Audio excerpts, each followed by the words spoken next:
Hello friend, we are dealing with our fourth chapter, power cycle. We have finished half of this chapter including Carnot cycle, Otto cycle, diesel cycle and dual cycle. Okay, we have seen expression of Otto cycle and numerical on Otto cycle, similarly on diesel cycle and numericals on dual cycle, numerical as well as theory. Clear so ये जो पहला part था जिसमें हमने auto Carnot diesel और dual cycle पढ़ा, इसके ऊपर ही आपको न्यूमेरिकल आएंगे। बाकी जो अदर साइकिल है उसके सिर्फ अपने को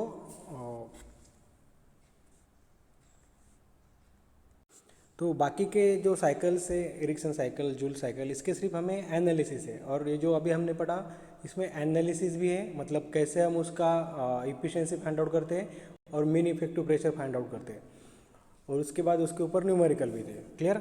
सो कैरनॉट साइकिल हमने देखा है, कैरनॉट साइकिल की इफिशिएंसी कैसे निकालते हैं वो भी देखा है, उसके ऊपर के न्यूमेरिकल भी देखा है। Okay, after that we have seen Otto cycle, analysis of Otto cycle, in which we have seen how efficiency of Otto cycle is derived and mean effective pressure, formula of mean effective pressure. Okay, apart from this we have seen numericals on Otto cycle also. तो जो exam में जिस type के numerical आते हैं उस type के numerical भी हमने पहले लिए हुए। सिमिलरली हमने डीजल साइकिल देखा और ड्यूल साइकिल देखा, दोनों में भी हमने एनालिसिस और न्यूमेरिकल का पार्ट हमने पढ़ा है।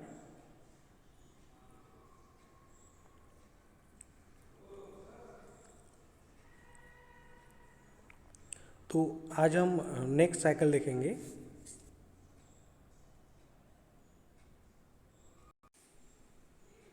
Today we will see next cycle, that is Atkinson cycle. We have only analysis of this cycle, numerical will not be there in exam on Atkinson cycle. So basically Atkinson cycle is comprises of four process, two adiabatic, one at constant volume and one constant pressure. Okay, it is somewhat similar to diesel cycle पर, लेकिन इसके उल्टा है। Okay, अब diesel cycle में क्या, पहले मैं इसको बताता हूँ। यहाँ पर क्या होता है, 2 to 3 adiabatic compression, 3 to 4 1 second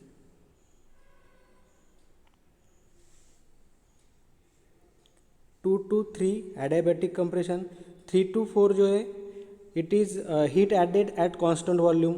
Similarly 4 to 1 adiabatic expansion and 1 to 2 heat is rejected at constant pressure. Diesel cycle में उल्टा रहता है। डीजल साइकिल में कैसा रहता है, compression sorry compression, heat added, expansion,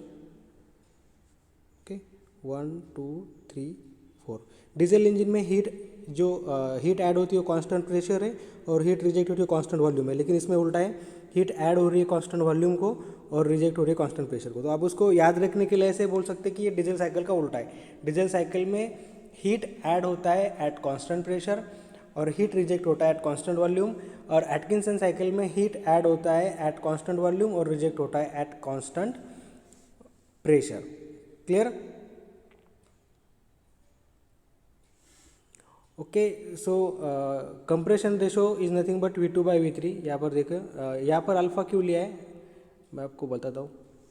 देखिए, यहाँ पर कंप्रेशन रेशो को अल्फ़ा से डिनोट किया है, वो R से नहीं किया है, क्योंकि ये टोटल वॉल्यूम तो यहाँ पर है। Total volume by Swift clearance volume का फॉर्मूला यहाँ पर नहीं है, इसीलिए R नहीं है। ओके, ये जो 2 का वॉल्यूम है V2 और ये जो 3 का वॉल्यूम है V3, तो V2/V3 is nothing but alpha compression ratio for this Atkinson cycle. Clear. Similarly V1/V4, या स्टार्ट कहाँ से होता है, यहाँ पर एक्सपेंशन एंड हो रहा है, यहाँ पर 4 पॉइंट से चालू हो रहा है। Okay, so V1/V4 is nothing but R, expansion ratio. Clear. Okay, now heat is supplied at constant volume in during 3 to 4. So कितनी हीट हम सप्लाई कर रहे हैं, देखिए यहाँ पर heat supplied at constant volume CV T4 - T3। Okay, CV T4 - T3। Similarly कितनी heat reject हो रही है यहाँ पर, Cp इंटू ए, Cp T1 minus T2। Okay, ये हो गए हीट सप्लाइड, ये हो गया हीट रिजेक्टेड। क्लियर, ये कांस्टेंट वॉल्यूम पे हो रहा है, कांस्टेंट प्रेशर पे हो रहा है। Now we can by using this heat supplied and heat rejected we can find out work done। कैसे, work done is nothing but heat supplied minus heat rejected। Okay, so heat supplied कितना है, CV T4 minus T3, और heat rejected कितना है, CV T1 minus T2। तो ये हो गया वर्क डन। अब हम निकालनी एफिशिएंसी। एफिशिएंसी का फॉर्मूला क्या है, work done upon heat supply. Okay, ये फार्मूला एफिशिएंसी का, work done upon heat supply. तो यहाँ पर देखो वर्क डन की वैल्यू यहाँ से एज इट इज़ पुट कर दी, और हीट सप्लाइड की वैल्यू पुट कर दी। क्लियर, डिनोमिनेटर सेपरेट किया, ये और ये कैंसिल हो गया, तो वन वन रह गया। Cp, अब देखो 1 minus Cp T1 minus T2 divided by CV T4 minus T3। तो Cp बाय CV क्या है, gamma. Cp by CV equals to gamma, जो यहाँ पर लिखा है। ओके, ब्रैकेट में क्या क्या बचा, T1 minus T2 divide by T4 minus T3। Clear, तो अब देखो जो एडियाबैटिक प्रोसेस है 2 to 3, उसके लिए हम टेम्परेचर और वॉल्यूम के रिलेशन यूज़ करेंगे। तो T3 by T2 equals to V2 by V3 raise to gamma minus 1। Okay, लेकिन V2 बाय V3 क्या है, अल्फा, कंप्रेशन रेशो। तो T3 बाय T2 को हम क्या लिख सकते हैं, T3 by T2 equals to alpha raise to gamma minus 1। तो T3 को हम क्या लिख सकते हैं, ये T2 इस साइड में गया, तो T3 equals to T2 into alpha raise to gamma minus 1। Clear, similarly process 1 to 2 constant pressure है, तो कांस्टेंट प्रेशर के रिलेशन यूज़ किए, V1 by T1 equals to V2 by T2। Okay, तो यहाँ पर देखो हम क्या करेंगे, टेम्परेचर को एक साइड में ले लेंगे, T2 by T1 equals to V2 by V1। Okay, ये वॉल्यूम इधर आ गया, ये टेम्परेचर इधर चला गया। Okay, so T2 by T1 equals to V2 by V1। यहाँ पर देखिए T2 by T1 equals to V2 by V1। अब V2 बाय V1 को हम क्या लिख सकते हैं, इस ब्रैकेट को ठीक से देखिएगा, V2 बाय V1। अब इसको हमने V3 से डिवाइड कर दिया, V3 से मल्टीप्लाई कर दिया, तो V3 बाय इसको हम लिख सकेंगे V2 बाय V3 क्यों इंटू V4 बाय V1, क्योंकि V3 को हम V4 भी लिख सकते हैं। कैसे, यहाँ पर ऊपर देखिए, ये कांस्टेंट वॉल्यूम है। ओके, कांस्टेंट वॉल्यूम मतलब V3 इक्वल्स टू V4। आप V3 को V4 लिखो या V4 को V3 लिखो, क्योंकि वहाँ पर कांस्टेंट वॉल्यूम प्रोसेस है, तो कांस्टेंट वॉल्यूम कांस्टेंट ही रहेगा। ओके, तो देखिए यहाँ पर हमने क्या किया, V3 से मल्टीप्लाई किया, V3 से डिवाइड किया। अब इस V3 को हमने V4 लिख दिया, कुछ फर्क नहीं पड़ेगा। V2 बाय V3 को लिखेंगे हम ये अल्फ़ा। ओके, और V1 बाय V4 ये ऐसा हो जाएगा, V2 बाय V3 और V4 बाय V1। तो alpha upon R, compression ratio divided by expansion ratio. Okay, अब प्रोसेस 4 to 1 क्या है, एडियाबैटिक है, उसके लिए भी हमने रिलेशन यूज़ किया टेम्परेचर और वॉल्यूम का। तो यहाँ पर क्या आ गया, T4 by T1 equals to V1 by V4 raise to gamma minus 1। तो V1 बाय V4 को हम क्या लिख सकते हैं, obviously R, expansion ratio. So T4 by T1 equals to R race to gamma minus 1। So T1 को हम क्या लिख सकते हैं, T4 upon R race to gamma minus 1। Clear, now अब इस T1 की putting the value of T1 in equation 3। अब ये जो T1 की वैल्यू आ गई, ये वाली, ये जो T1 की वैल्यू है, ये हम ऊपर की इक्वेशन में डालेंगे, 3 नंबर के, किधर गया 3 नंबर का इक्वेशन,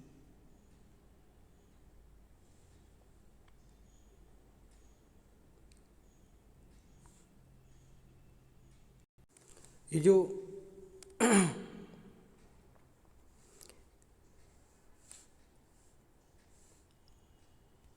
ये जो T1 की वैल्यू है हम इस इक्वेशन में डालेंगे। ये इक्वेशन कैसे लिख सकते हैं हम, T2, T1 इस साइड में गया, T1 alpha upon are.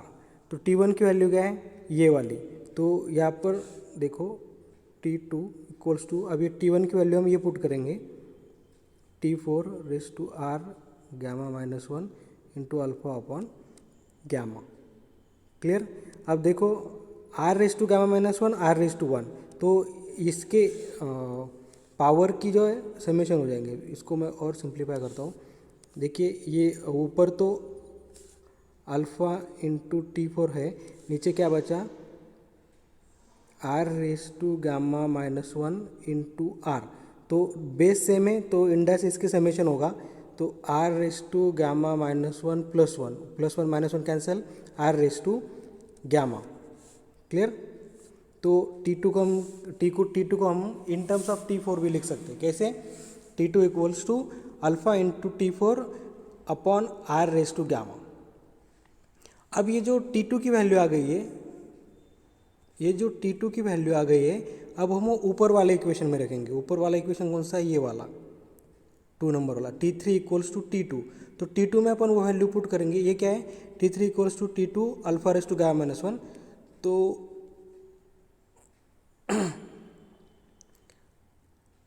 T2 की वैल्यू हमने पुट की, T2 की वैल्यू है ये alpha T4 raise to gamma R raise to gamma into alpha gamma minus 1। तो ये क्या हो गया, ये अल्फ़ा का भी बेस सेम है, तो alpha raise to 1 plus gamma minus 1 cancel हो जाएगा, तो alpha raise to gamma, alpha का भी पावर गामा हो गया, आर का भी पावर गामा, तो ब्रैकेट में ले लिए। ओके। अब हमने जो टेम्परेचर निकाले अभी, जो हमने in terms of T4 put किए, वो सभी वैल्यू अब हम यहाँ पर पुट करेंगे अपने इस इक्वेशन में, ये वाले इक्वेशन में। ये वाला इक्वेशन कहाँ से आ गया, फिर से बताता हूँ मैं आपको। हमने क्या किया, हमारे पास इफिशिएंसी के निकालने के लिए एक इक्वेशन हमें मिल गया, तो हमने क्या किया, T1, T2 और T3 इन तीनों को इन टर्म्स ऑफ T4 में लिख दिया सिंप्लीफिकेशन के लिए। ओके। T1 को भी लिख दिया T4 में, T2 को भी लिख दिया T4 में, और T3 को भी लिख दिया T4 में। अब वो वैल्यू हम यहाँ पर पुट करने वाले इस इक्वेशन में। तो वो वैल्यू हमने यहाँ पर पुट की। पहले हमने पुट की T1 की वैल्यू थी ये वाली T1 की वैल्यू। बाद में हमने पुट की T2 की वैल्यू ये, वो भी पुट की, T4 एज इट इज़, और उसके बाद में हमने पुट की T3 की वैल्यू ये वाली। तो सब में T4 है, T4 कॉमन आ गया बाहर और कैंसिल हो गया। ओके। अब यहाँ पर क्या बचा, सिंप्लीफाई करने के बाद में आपको मिला ये वाला। क्लियर। तो इफिशिएंसी क्या हो गई इसकी, 1 minus gamma raise to R minus alpha divided by R raise to gamma minus. ये सिंप्लीफिकेशन मैं आपको समझाना चाहूँगा। अब देखो यहाँ पर ये T4 कैंसिल हो गया, तो अपने पास अभी क्या बचा, मैं फिर से लिखता हूँ, ब्रैकेट लिखता हूँ, 1 अपॉन आर को मैं इस टाइप में लिखूँगा, आर रेस टू गामा